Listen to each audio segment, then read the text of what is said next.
Assalamualaikum warahmatullahi wabarakatuh. Halo Sobat Bebeta, bahas pelajaran kita. Di video kali ini kita akan melanjutkan pembahasan terkait dengan teori pembelajaran, yang mana pada kesempatan kali ini kita akan membahas tentang teori koneksionisme. Apa sih teori koneksionisme itu? Sebelum kita lanjut, bersama saya Hamim Fauzi, mahasiswa Bimbingan Konseling Islam Winsi Samarinda semester 4. Mari kita bahas. Jadi Sobat Bebeta, teori koneksionisme ini dikembangkan dan dicetuskan oleh seorang psikolog asal Amerika Serikat yang bernama Edward Lee Thorndike yang pada tahun 1890-an.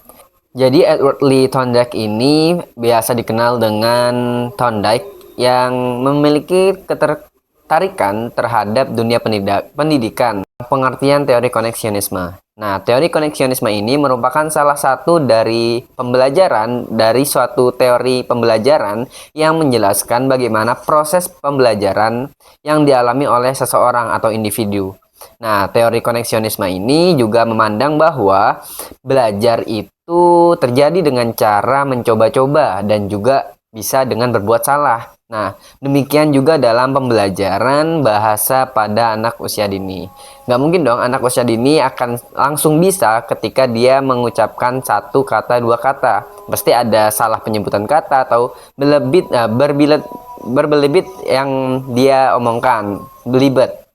Nah, kemudian hal tersebut adalah hal yang biasa terjadi pada setiap individu pastinya untuk dia bisa terus belajar dari kesalahan untuk bisa lebih baik lagi.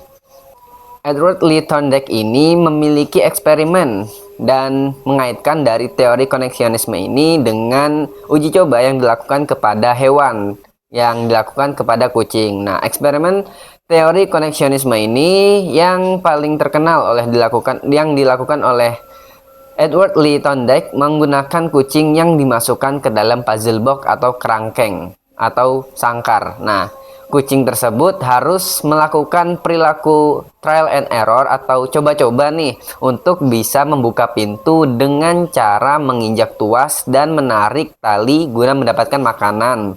Nah, di sini dari uji coba tersebut bisa dilihat bahwa kucing yang sudah menemukan pola dari coba-cobanya untuk bisa menekan atau mengenai tuas yang akan disiapkan makanan ketika dipencet atau ditekan, dan disitu dia akan memiliki pemahaman bahwa ketika dia menekan tuas ini makanan akan otomatis datang dan juga dapat ia santap. Nah, dari teori makanan dan juga kucing yang dilakukan di dalam sangkar tadi dapat kita membuktikan bahwa belajar adalah bentuk dari asosiasi stimulus respon, yang mana stimulusnya itu adalah makanan dan respon adalah yang diberikan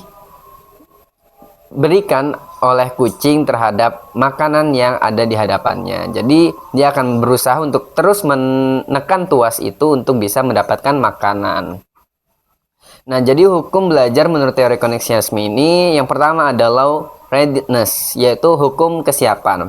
Nah, jadi kalau kita kaitkan belajar yang efektif itu jika ada kesiapan, entah itu dari finansial, fisik, maupun mental. Nggak mungkin orang yang sedang sakit atau lagi sakit akan memiliki fokus yang lebih terhadap apa yang akan dia peroleh dari pembelajaran. Dan juga dari finansial, nggak mungkin orang yang memiliki finansial yang kurang akan lebih fokus untuk pembelajaran, karena pasti ada fokus lain yang diutamakan seperti bagaimana dia memenuhi kebutuhan hidupnya sehari-hari. Dan secara mental juga itu sangat mempengaruhi dalam proses pembelajaran, karena seseorang nggak mungkin bisa menyerap informasi yang dia dapatkan tanpa ada ketenangan dan juga proses pengelolaan emosional yang stabil. Jadi orang marah-marah dinasihati akan bebal, dan juga orang yang bengong atau pikirannya kosong nggak mungkin bisa menangkap pelajaran dengan lebih baik.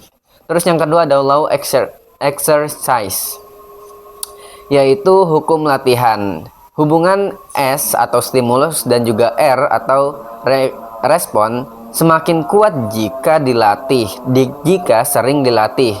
Latihan yang terus-menerus dilakukan, dan akan lemah jika jarang digunakan. Jadi ini akan berkaitan pada Setiap pelajaran yang dilakukan dan juga diulang-ulang maka akan memperoleh hasil yang maksimal.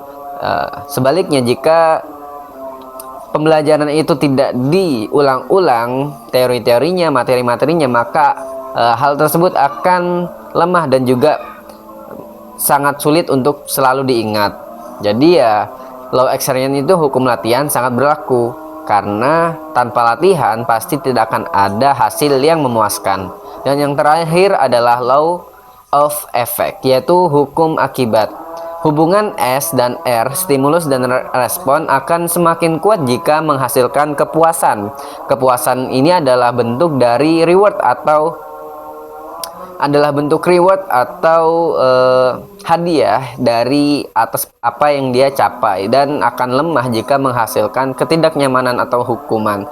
Jadi ketika dia berhasil menyelesaikan satu pelajaran dan juga mendapatkan hasil ketika ujiannya itu bagus, dia akan mendapatkan kepuasan bahwa dia berhasil menyelesaikan pelajarannya, dan dia akan mendapatkan reward atau kepuasan tadi karena tidak ada kesulitan yang dihadapin atau dia berhasil mencapai apa yang diinginkan. Nah, kita dapat melanjutkan dengan implementasi teori koneksionisme dalam pembelajaran. Yang pertama, sebagai seorang pendidik mestinya merancang pembelajaran yang menarik supaya lebih optimal. Jadi dari seorang pendidik atau guru tadi harus bisa menyiapkan materi dan juga pembelajaran tadi dengan berbagai metode yang dilakukan untuk mengetahui mana sih yang lebih efektif dan efektif untuk siswa, dan juga yang mana metode tadi lebih disenangi dalam pembelajaran terhadap siswa-siswa. Terus yang kedua ada memiliki kesiapan dalam proses pembelajaran, belajar mengajar. Jadi pastinya harus ada kesiapan, yang mana kesiapan ini harus ada pada diri sendiri, entah itu dari pengajar maupun yang belajar, karena tanpa adanya kesiapan pasti akan ada kesulitan yang akan dihadapin, baik itu dari ketidakfokusan dalam belajar dan cara yang salah ketika belajar karena tidak adanya kesiapan dari dirinya. Nah, dan terakhir adalah selalu menerapkan dan melatih secara berulang apa yang sudah dipelajarin. Jadi ya, seperti teori tadi, setiap apa yang sudah didapatkan harus ada pengulangan untuk bisa memperoleh pemahaman yang lebih dalam terhadap pembelajaran yang sudah dilakukan tadi. Jadi tanpa adanya hal tersebut, maka setiap informasi yang didapat hanya akan menjadi angin yang lalu, hanya akan lewat telinga kanan, keluar telinga kiri, atau keluar telinga kiri, atau bahkan tidak masuk sama sekali, karena tidak adanya latihan untuk pengulangan terhadap apa yang didapatkan. Dan kita akan membahas juga tentang apa sih kelebihan dan kekurangan dari teori koneksionisme ini. Jadi untuk kelebihannya sendiri dari teori koneksionisme ini adalah siswa lebih mampu memperoleh pengalaman berharga, karena dari reward yang ia dapatkan, kepuasan tadi bisa memperoleh dan juga membuat siswa memiliki pengalaman yang berharga nih. Nggak mungkin ketika mendapatkan kepuasan tadi tidak membekas pada dirinya. Pasti entah itu kepuasan maupun ketidaknyamanan pasti akan selalu membekas, dan harus bisa didominasi oleh kepuasan tadi supaya mendapatkan pengalaman berharga selama hidupnya. Yang kedua, bila siswa belajar dengan baik maka akan mendapatkan imbalan, entah itu nilai siswa, dan bila siswa berbuat salah maka sebaliknya, maka akan mendapatkan hukuman. Jadi di situ ada efek tadi, ada timbal balik dari perbuatannya. Kalau dia berbuat baik maka dia akan memperoleh kepuasan atau reward. Jika dia tidak berbuat baik atau melakukan kesalahan, dia akan memperoleh hukuman.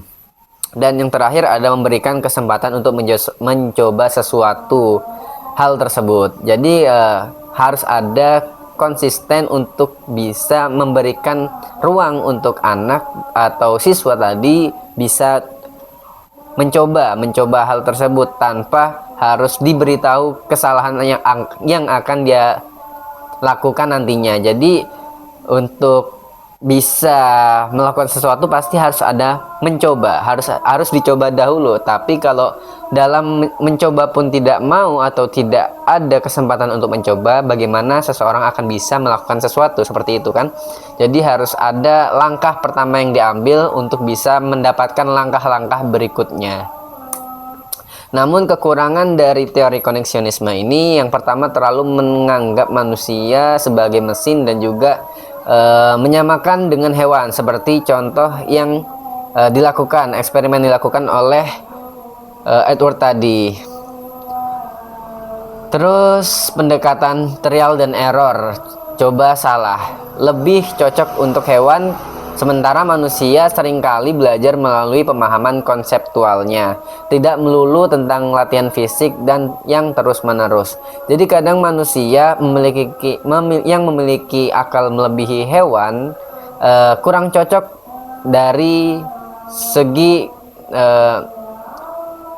trial and error, karena manusia yang bersifat dinamis selalu tumbuh akan selalu belajar tidak hanya dari contoh langsung, tapi bisa dari analisa-analisa yang dia lakukan. Seperti jika dia melakukan ini, maka timbal balik yang ia hadapi atau ia dapatkan, maka seperti ini, dia sudah bisa mengonsepkan apa hal-hal yang akan kemungkinan terjadi di kemudian harinya. Jadi tidak melulu tentang ketika dia mencoba untuk menggerakkan ini atau melakukan ini, dia akan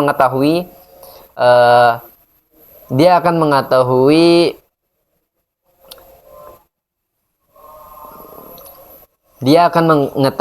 konsekuensinya belakangan. Jadi dia coba dulu baru dia tahu nih.